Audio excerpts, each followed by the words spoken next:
सर्वेषु दासी भोजेषु माता शयनेषु नन्दा अनुकूल क्षमा धारित्री सद्गुणयुक्ता प्रिया धर्मपत्नी।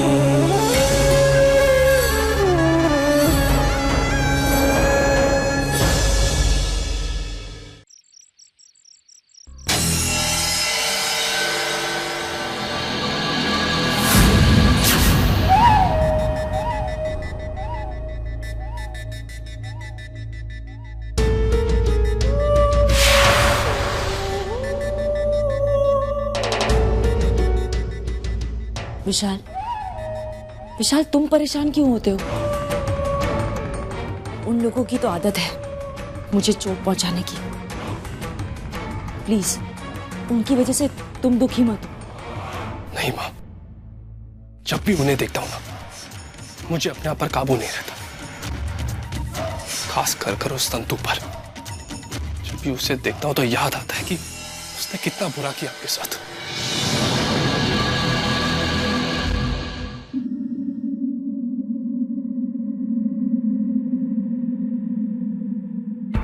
विशाल तुम घबराओ मत, मैं समझ सकती हूँ।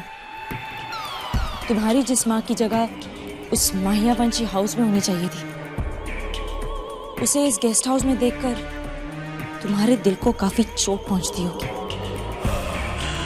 लेकिन घबराओ मत, अंत में जीत सच्चाई की होती है और जीत हमारी ही होगी।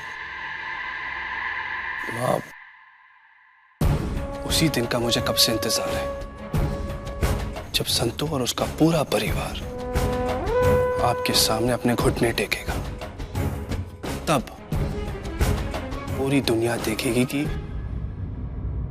विशाल की मां कितनी महान है। विशाल, आई एम रियली लकी कि मुझे तुम जैसा बेटा मिला जो मुझे इतना प्यार करता है।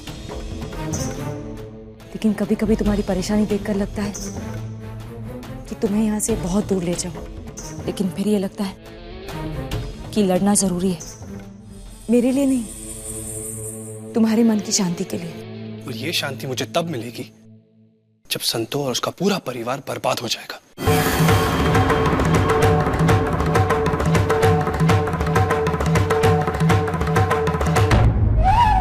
बेवकूफ, यही तो मैं भी चाहती हूँ कि तुम मुझे इतना प्यार करो और तुम्हारी उस संतु मां से नफरत।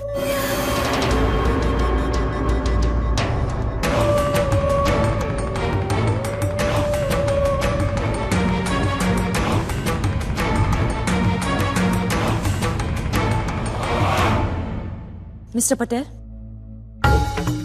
मैंने फैसला कर लिया। हमने जो सोचा था उसे अंजाम देने का वक्त आ गया है। जी, तैयार हो जाओ संतू, मेरे अगले वार के लिए।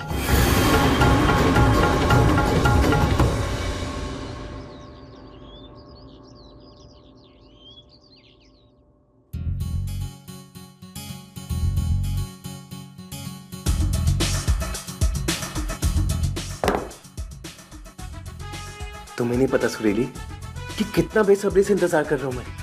आज तक सिर्फ एक्सरसाइज ही मेरा पहला प्यार है, पर अब तो मुझे एक्सरसाइज से भी ज्यादा प्यारी लगने लगी हो।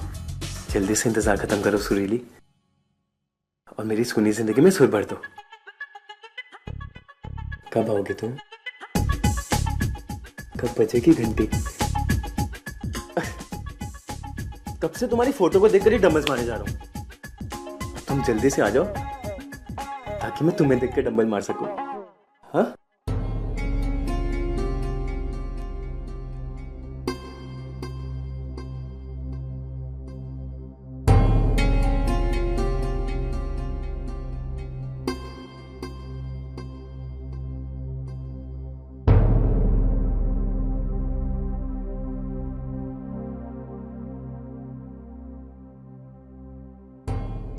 क्या हुआ बड़े पापा?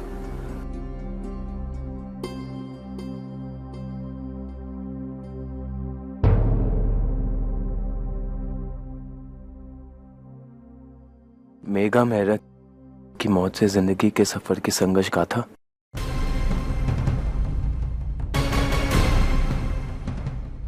नगर संवाददाता मेघा मेहता, जिन्होंने बरसों पहले मरा हुआ मान लिया गया था, फिर से लौट आई है।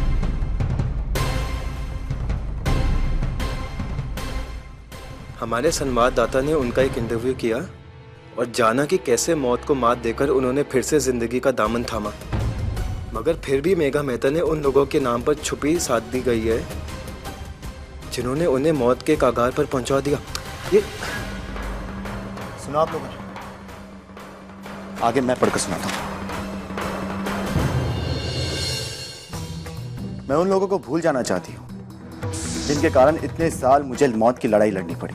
अपने अतीत को भुलाकर मैं आगे ही चलने पड़ी थी, लेकिन सब जब ये जानना चाहते थे कि मेरे साथ क्या हुआ, तो मैं बस उनसे यही कहना चाहती हूँ कि इसके पीछे कोई और नहीं, धर्मपुर के सबसे ज़्यादा शक्तिशाली लोग हैं। कहते हैं कि एक औरत की सबसे बड़ी दुश्मन एक औरत होती है। मेरे साथ भी कुछ ऐसा ही हुआ। एक बहुत ही प्रभावशाली परिवार की मुखिया ने मेरी सारी खुशियाँ छीन ली, पर मुझे इस बात का कोई गम नहीं, क्योंकि इतनी लड़ाई लड़ने के बाद मुझे मेरा बेटा मिल गया और आज वो मेरे साथ है। ये क्या बकवास है? यही बकवास की है उस औरत ने, यही बकवास की है उस औरत ने। कुछ भी साफ साफ ना कहकर इस परिवार और संतू पे सारे आरोप लगा दिए उसने। अरे सेलिब्रिटी बन गई है ना एक इंटरव्यू देके, एक मौका नहीं छोड़ती इस परिवार की इज्जत बचाने।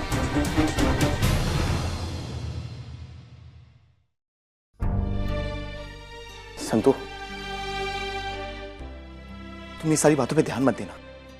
तुम्हें पता है ना वो मेघा नाटक करी, एक न एक दिन ये नाटक सामने आ ही जाएगा।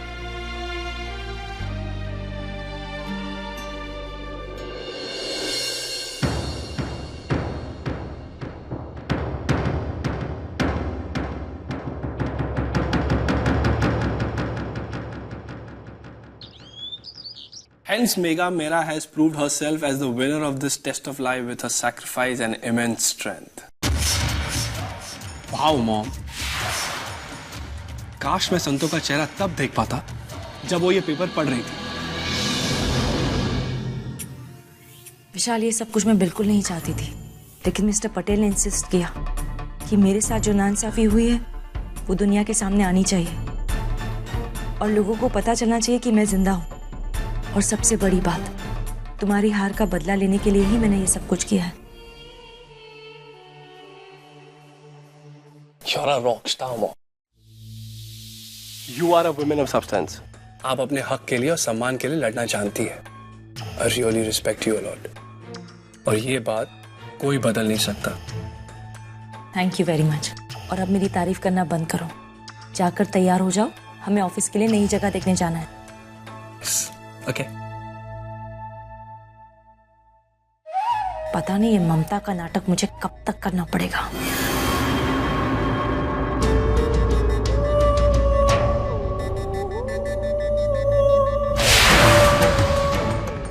बेचारी संतू, उसके बेटे को तो मैं पहले ही छीन चुकी हूँ और अब माह्यवंशी परिवार के सम्मान को भी मैं उनसे छीन लूंगी। किसी को भी नहीं छोड़ूंगी।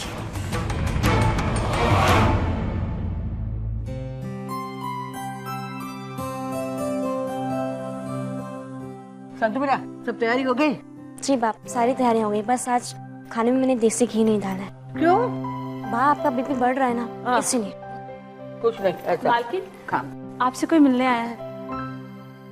अरे आप लोग, जय श्री कृष्ण। जय श्री कृष्ण। आइए बैठे ना। जय श्री कृष्ण। बस मैं चाय लाती हूँ।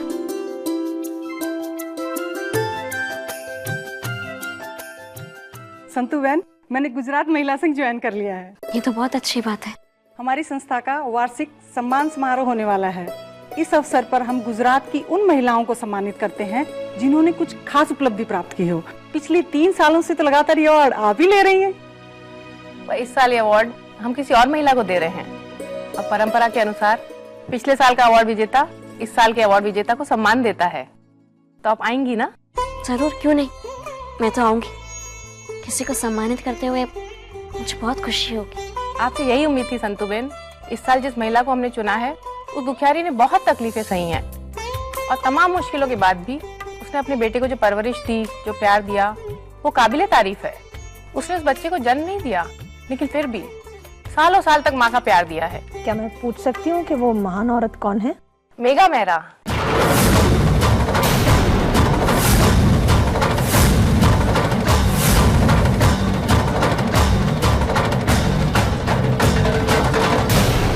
मेघा मेहरा। आज के सारे अखबारों में उनके संघर्ष की कहानी छपी है। पढ़ा नहीं आप लोगों ने? क्यों, क्या हुआ? सब ठीक तो है ना? देखिए, हम इस साल बेनबा, हम लोग जरूर आएंगे। हर साल मालिक आपकी संस्था को सहारा देते। वो इस बार किसी काम से बाहर गए, तो इस परंपरा को मैं निभाऊंगी। हम सब जरूर आएंगे। आपसे यही उम्मीद थी संतू बेन। इनविटेशन कार्ड और पासेस हम शाम तक भिजवा देंगे। अच्छा, हम चलते हैं। जय श्री कृष्ण। जय श्री कृष्ण। ये सब क्या है संतू? पागल होगी ये तू? उस मेघा का सामना करेगी तू? बहन बाप, हमारे लिए ना सही, पर मालिक के मान के लिए हमें जाना ही होगा। मेघा ने जिस तरफ इशारा किया है, अगर हम नहीं गए तो सब उस बात को सच मानने लग जाएंगे। और मैं नहीं चाहती कि मेरे परिवार पर कोई कहानी बने। तुझे तकलीफ नहीं होगी? तकलीफ होगी बा, पर जब मेरा बेटा ही मेरे खिलाफ है तो इससे बड़ी तकलीफ और क्या हो सकती?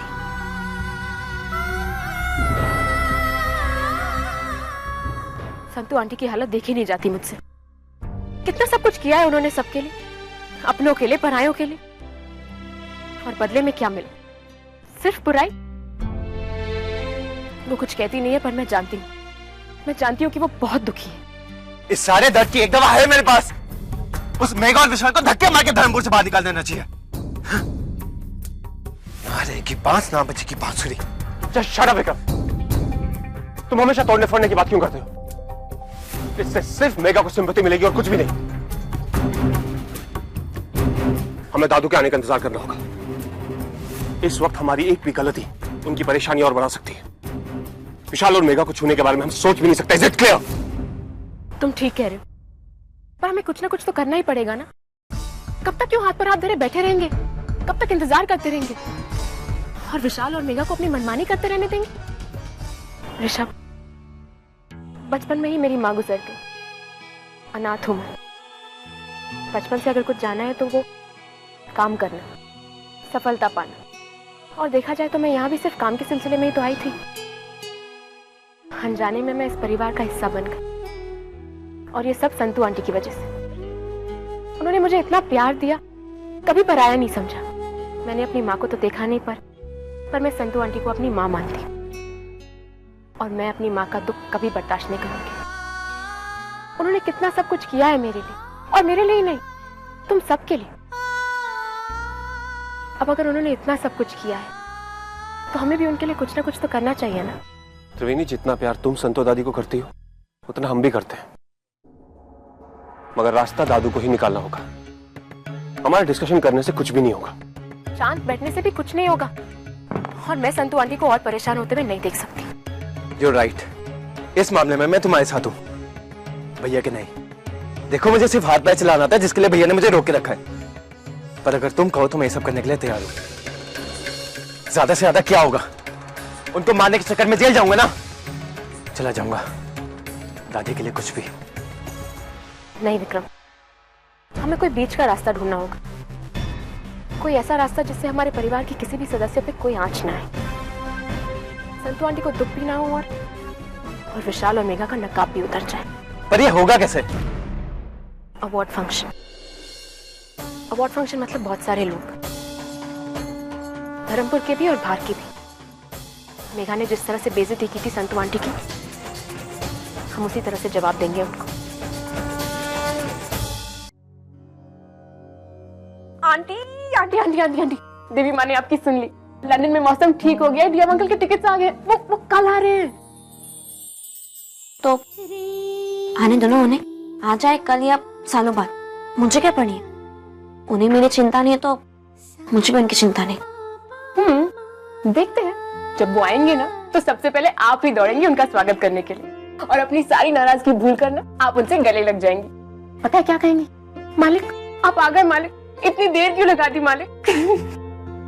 ठीक है दादी माँ, अब मैं जाती हूँ, मुझे नाश्ते की तैयारी करनी है। आंटी नाश्ते की तैयारी हो चुकी है, आप मेरे साथ चलिए। कहाँ? आपके कमरे में मैंने कुछ साड़ियाँ रखी, उनमें से आप चूज कर लीजिए कि आज के अवार्ड फंक्शन में आपको कौन सी पहननी है। ऐसे मेरी चॉइस डीएम अंकल जितनी अच्छी तो नहीं है, पर आई एम श्योर कि आप बहुत अच्छी लगेंगी। क्या हुआ आंटी, मैंने कुछ गलत कहा? ऐसी कोई बात नहीं है, बस वो अवार्ड फंक्शन को लेके थोड़ी सी परेशान हूँ मैं। आंटी आप बिल्कुल परेशान मत होइए, मुझे पूरा यकीन है कि जब आप फंक्शन से लौटेंगी तो आपके चेहरे पर जीत की खुशी दमकेगी। अब चलिए चलिए जल्दी चलिए। जी मिस्टर पटेल, वो महिला संघर्ष समिति वालों ने फोन किया था, वो मुझे सम्मानित करना चाहते हैं। Thank you so much. अब मिस्टर पटेल शायद उन्हीं का फोन है, मैं आपसे बाद में बात करती हूँ। हेलो जी भावना जी, मैं मेघा बोल रही हूँ। क्या वो मान गई? That's good news. जी मैं अपने बेटे के साथ 8 बजे पहुंच जाऊंगी। क्या बात है मॉम, आज बहुत खुश हूँ। तुम यकीन नहीं करोगी कि आज क्या होने वाला है। मैं जानता हूँ मॉम, आज आपको सम्मान दिया जाएगा। वो बड़ी बात नहीं है, सबसे बड़ी बात तो ये है कि मुझे ये अवार्ड मिसेस संतू मायावंशी के हाथों मिलने वाला है। क्या बात करी mom, it's a great news. Yes it is. अब मजा आएगा, संतू का चेहरा देखने लायक होगा। उसने मेरे बेटे पे हाथ उठाया ना, तुम्हारे लिए इससे बड़ी सजा हो भी नहीं सकती संतू। तुम्हें मुझे सम्मान देना पड़ेगा।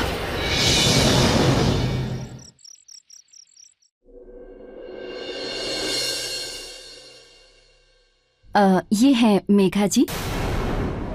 नमस्ते। इनके बारे में मैंने आपसे बात की थी। आशा है कि आप लोगों ने मुझे पहचान लिया होगा। आप दोनों आपस में बैठ के बातें कीजिए, आपको इनके बारे में कुछ 2 शब्द भी कहने हैं। बस अभी प्रोग्राम शुरू होने वाला है।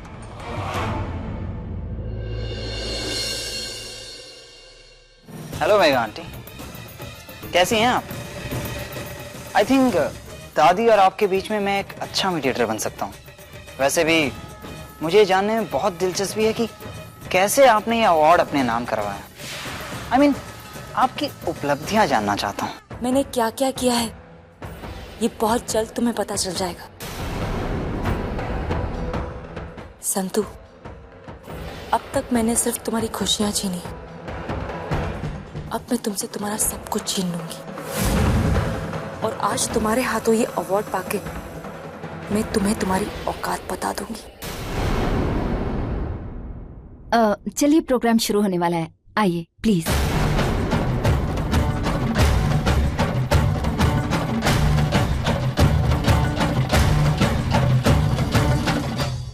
देखिए मिस त्रिवेणी। जी भावना जी बोलिए। मैंने आपकी बहुत मदद की है, लेकिन आपने सब तैयारियां कर ली है ना? क्योंकि ये बहुत ही प्रतिष्ठित अवार्ड है और इसकी प्रतिष्ठा पर कोई आंच नहीं आनी चाहिए।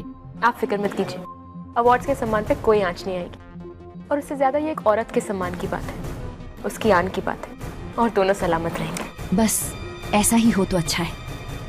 मैं 1 मिनट आती हूँ। देखना विक्रम, जब संतू आंटी घर लौटेंगी तो उनके चेहरे पर जीत की और सम्मान की खुशी होगी।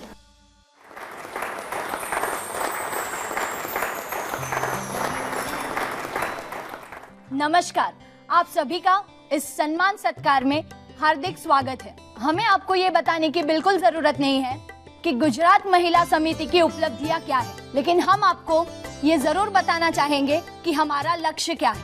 हमारा लक्ष्य है गुजरात की महिलाओं का उत्थान, और जो औरतें संघर्ष करके आगे बढ़ी हैं, उनको प्रोत्साहन देना। और इसीलिए हर साल उन औरतों को सम्मानित करने के लिए हमारी समिति ये समारोह आयोजित करती है। आज भी हम ऐसी कुछ स्त्रियों का सम्मान करेंगे।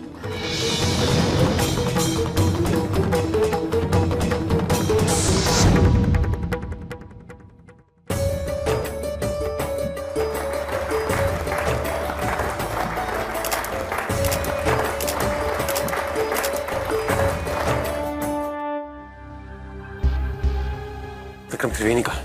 मुझे क्या पता? अभी तुम्हारे साथ थी। मुझे नहीं पता। गॉड। और अब बारी है women of the substance award की। और जिन महिला को ये अवार्ड दे रहे हैं, इससे पहले कि मैं उनको स्टेज पर बुलाऊं, मैं उनकी शान में कुछ कहना चाहती हूँ।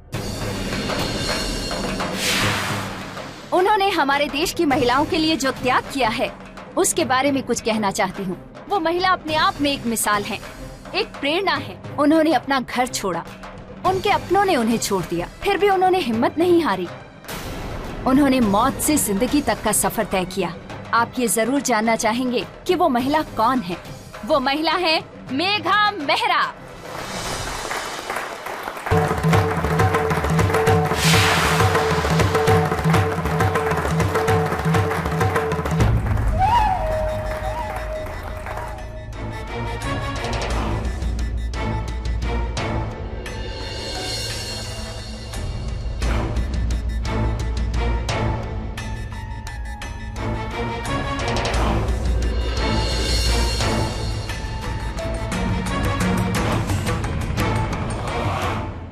हमारा सौभाग्य है कि पिछले 3 सालों की विजेता मिसेस संतु महियावंशी आज हमारे बीच हैं इस अवार्ड को देने के लिए। संतु जी आइए प्लीज।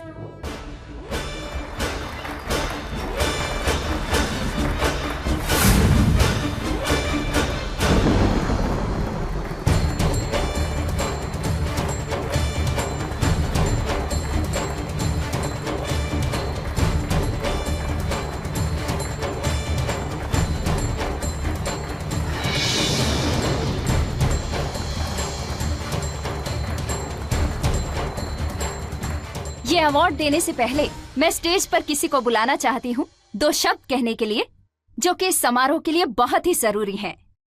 प्लीज वेलकम मिस त्रिवेणी राठौड़।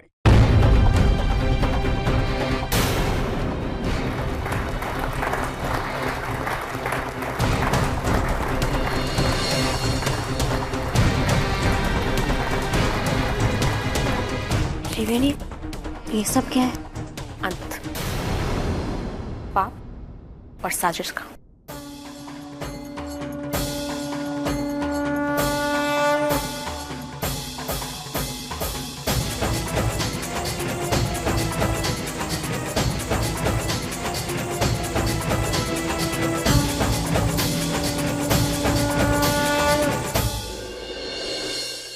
सबसे पहले मैं आप लोग सबका धन्यवाद देना चाहती हूँ कि आप लोगों ने मुझे मौका दिया यहाँ आके आपसे बात करने का। पर माफी भी चाहती हूँ, मेरा यहाँ आना एक्सपेक्टेड नहीं था। पर इनकी महानता के बारे में मैं क्या कहूँ। इन्होंने जो किया वो कमाल किया। अखबारों में आप लोगों ने जो पढ़ा है वो तो सिर्फ आधी कहानी है। पूरी कहानी मैं आप सबको बताऊँ। मैं चाहती हूँ कि इस अवार्ड को देने से पहले मैं आप सबको इनकी पूरी सच्चाई बताऊं। वैसे इनकी महानता के बारे में क्या कहूं।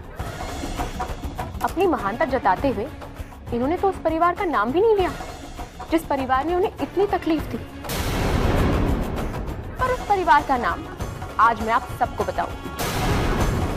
उस परिवार का नाम है महियावंशी परिवार।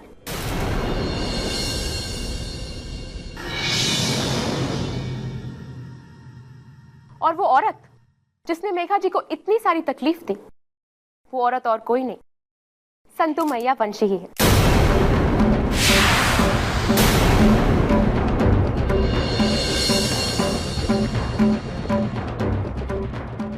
जी हाँ, वही संतु महियावंशी जो पिछले 3 साल से ये अवार्ड जीतती आ रही है। वो संतु ही थी जिन्होंने मेघा से उनका ओहदा छीन लिया, उनके पति को उनसे दूर कर दिया और तो और उन्हें इतना मजबूर कर दिया कि उसे देश छोड़कर जाना पड़ा। सच में एक औरत ही एक औरत की दुश्मन होती। अब ये तो थी वो कहानी जो मेघा जी ने इशारों में आप लोगों को बताई। अब मैं आपको बताऊंगी कि सच्चाई आखिर क्या है। सच्चाई ये है कि महान मेघा जी ने पूरे महियावंशी परिवार को अपने जाल में फंसाया।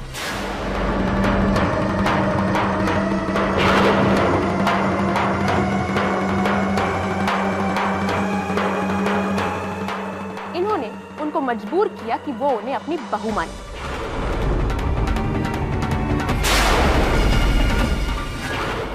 और फिर जब मैयावंशी परिवार ने इसे स्वीकार किया तो इसने ऐसा कुछ किया जो शायद ही कोई औरत कभी कर सकती है।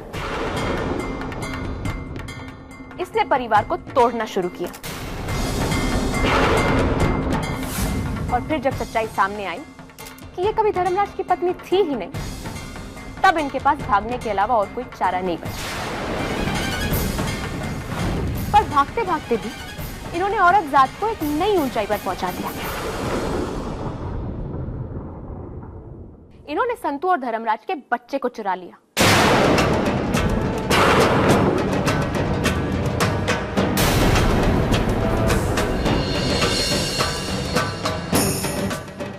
एक औरत होकर एक औरत की ममता पर वार किया।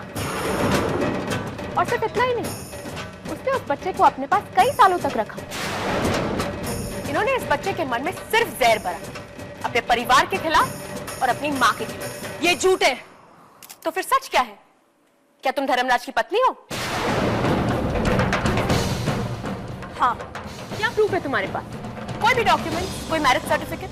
कुछ नहीं। तुम्हारे पास कोई सबूत नहीं। सबूत मेरे पास है, और सबूत है विशाल, जो संतू और धर्मराज का बेटा है, मेघा का नहीं। क्या सबूत है तुम्हारे पास? DNA test.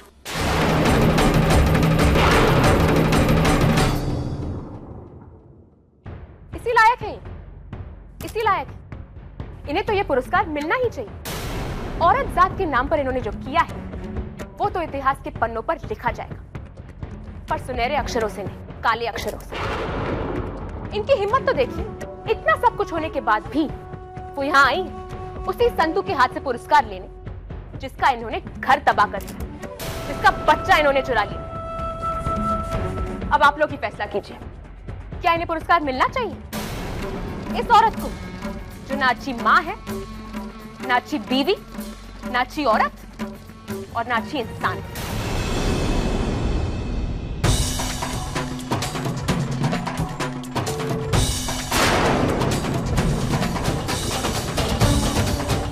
हम आभारी हैं त्रिवेणी जी के, जिन्होंने हमारी संस्था और उसके सम्मान को धूल में मिटने से बचा लिया। अगर ये अवार्ड आज मेघा जी को मिल जाता तो ये स्त्री जाति का अपमान होता। इस अवार्ड की असली हकदार संतू मैयावंशी हैं, जिन्होंने सब कुछ जानते हुए भी मेघा पर कोई कीचड़ नहीं उछाला और अपने पति की परंपराओं का पालन करते हुए यहाँ इनको अवार्ड देने चली आई। मैं रिक्वेस्ट करती हूँ दीप्ति जी से कि वो संतू जी को इस अवार्ड से सम्मानित करें।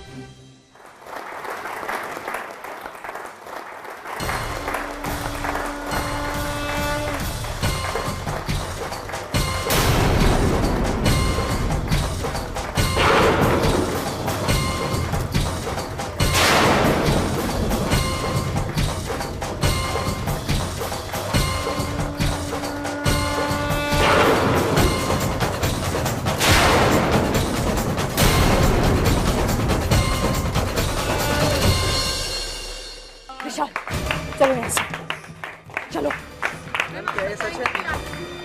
आप बताएंगे कि ये डीएनए टेस्ट का मामला क्या है? आपने झूठ बोला था कि विशाल आपका बेटा है। No question, no question. Camera बंद करो, कैमरा बंद करो अपना। No question.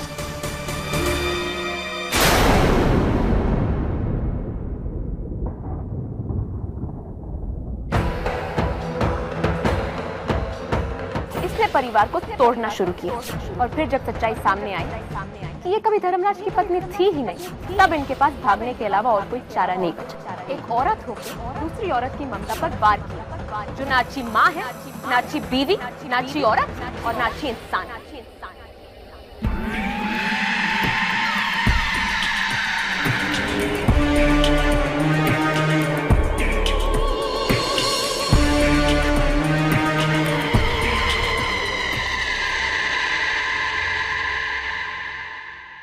मैं बदला लूंगा माँ। आज उसने जितना बुरा किया ना आपसे, उससे ज्यादा बुरा मैं उसके साथ करूंगा। उस त्रिवेणी को अपनी गलती की इतनी भारी कीमत चुकानी पड़ेगी कि उसकी जिंदगी सस्ती लगेगी उसके सामने। आज तो मजा आ गया। तरफ हुई आप और बा होते ना तो देखते मेघा का चेहरा देखने लायक था। कैसे मुंह छिपाती फिर रही थी। ठीक हुआ। सच कहते हैं लोग, भगवान जो भी करता है अच्छे के लिए करता है। और आज जो कुछ भी हुआ, हमारे संतू की उससे इज्जत बढ़ गई। लगातार चौथी बार गुजरात गौरव पुरस्कार मिला है उसको। वो कोई छोटी मोटी बात नहीं है। हम सब तो बातें किए जा रहे हैं, पर जिसके कारण ये सब हुआ है, हमें उसका भी तो धन्यवाद करना चाहिए।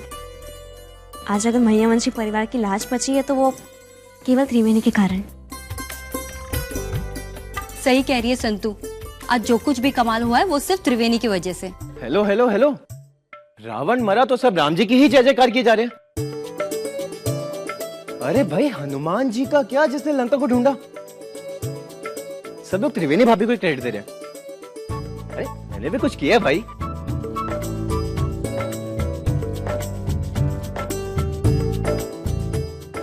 अरे चंपाकली, सबके लिए कॉफी ला। आप सब लोग आ गए? क्यों, तेरे मायके जाने वाले थे क्या? नहीं बेनबा, वो मालिक आने वाले थे ना।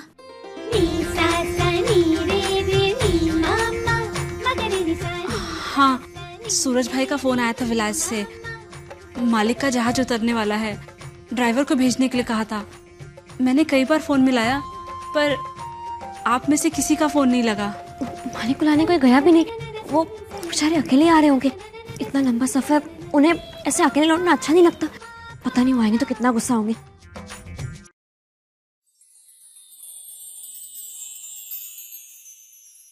हाँ तो अब अकेले आ रहे तो आने दो ना उन्हें। वैसे भी मुझे क्या फर्क पड़ता है। मुझे क्या करना है, वो अकेले आए या किसी के भी साथ आए। अब जब मैं उनके जीवन का हिस्सा ही नहीं हूं तो। लगता है मालिक आ गए।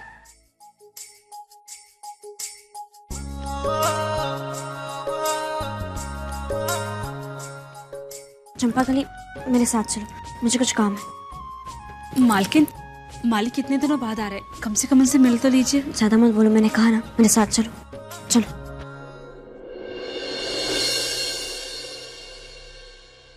હું આવ્યો, બધા છે ને ઘરમાં? અરે જીવતો રે, જીવતો રે. તું ઈતેન કેમ છે તું? કેમ છો પપ્પા તમે? જીવતો રે. શું વાત છે? હે? मेरे से नाराज है सब लोग? अरे बच्चे के साथ कोई नाराज होता है बेटा? कितने दिनों के बाद मैंने तुझे देखा है ना, मैं इतनी खुश हूँ। आज तो मेरी खुशी दुगनी हो गई है। मेरे आने से अधिक खुशी तुझे किस बात की हो रही है? अरे दादू, आज जो अवार्ड फंक्शन में हुआ, वो क्या खुशी से कम है? ओहो, एम?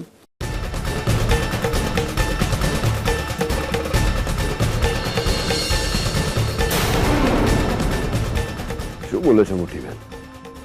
મેઘા જીવિત है अभी? हाँ नानका, वो अभी भी जिंदा है। और तुझे पता है, विशाल को उसी ने भड़काया था। अरे मेघा जिंदा हो या नहीं हो, हमें क्या करना है। अपनी संतू को पुरस्कार मिला है ना, उसकी पार्टी करनी चाहिए। बस मैं तो इतना जानू। हाँ एकदम सही बात कही अपने बाप। घर में एक पार्टी तो होनी चाहिए। कल ही होगी पार्टी। हाँ हाँ पार्टी कर दे, और पहले ये बता कि तेरी माँ है कहाँ?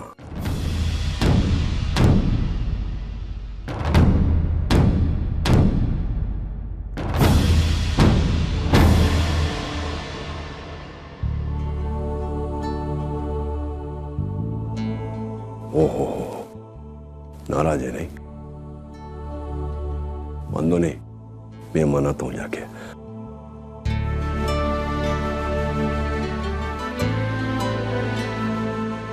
एक बात बता, बहुत नाराज है नहीं?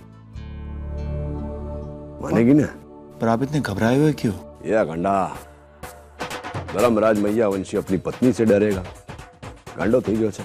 देख मैं जाता हूं, मना क्या तो चल बाबू जरा।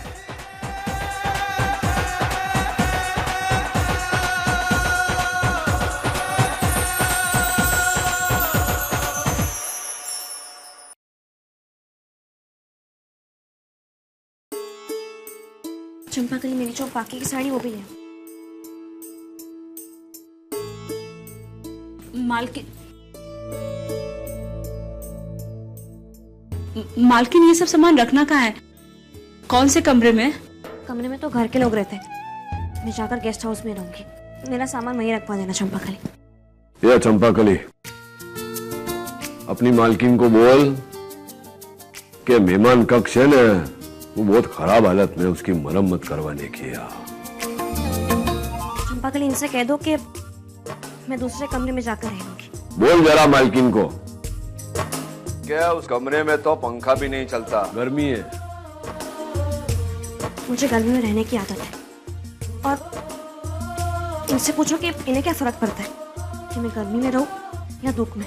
चंपाकली, इन्हें बोला ने सामान यही रहने दे। मालकिन, मालिक, ये आप दोनों के बीच की बात है, आप दोनों का झगड़ा है, आप ही सुलझाइए। मैं चलती हूँ। क्या संतोड़ी, क्यों नाटक से है? मुझे अपने जीवन से निकालकर क्या अच्छा किया आपने मेरे लिए? डफोड़, मैंने जो किया तेरे लिए किया ने। तू अपने दिकरे के पास नहीं जाती तो ठीक नहीं होती। मैंने वो नालायक गधेड़ा पत्र पे सही लिए बिना तेरे को लेता नहीं था। तो ऐसा करके आपने ये साबित कर दिया कि आप मुझसे बहुत प्यार करते। 7 फेरे लेकर आप मुझे इस घर में लेकर आए, जीवन साथ निभाने का वचन दिया, पर मैं नहीं जानती थी कि हमारा बंधन इतना कमजोर है कि एक कागज पर सही करके वो प्यार, वो संबंध सब कुछ मिट जाएगा। मैं अपने बेटे के पास गई, आपको छोड़कर गई, पर आपसे रिश्ता तोड़कर नहीं गई मालिक। जिस अधिकार से आप मुझे अभी रोक रहे, पहले रोका होता आपने, या आपको ये लगा कि आपके संग तो रुकेगी नहीं। तुम्हारी बात सांभर। नहीं मालिक, अब और कुछ कहने की कोई जरूरत नहीं है। ये आपकी गलती नहीं, आपका अपराध है। जब आपने मुझे अपने जीवन से निकाल ही दिया, तो आपको मेरे लिए दुखी भी नहीं होना चाहिए। रब, शू कहो है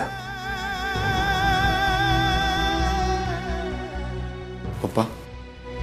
हाँ दिकरा, बोल। संतु बहुत गुस्सा है। हाँ, गुस्से में तो है, पर मुझे खबर है उसको कैसे मनाना।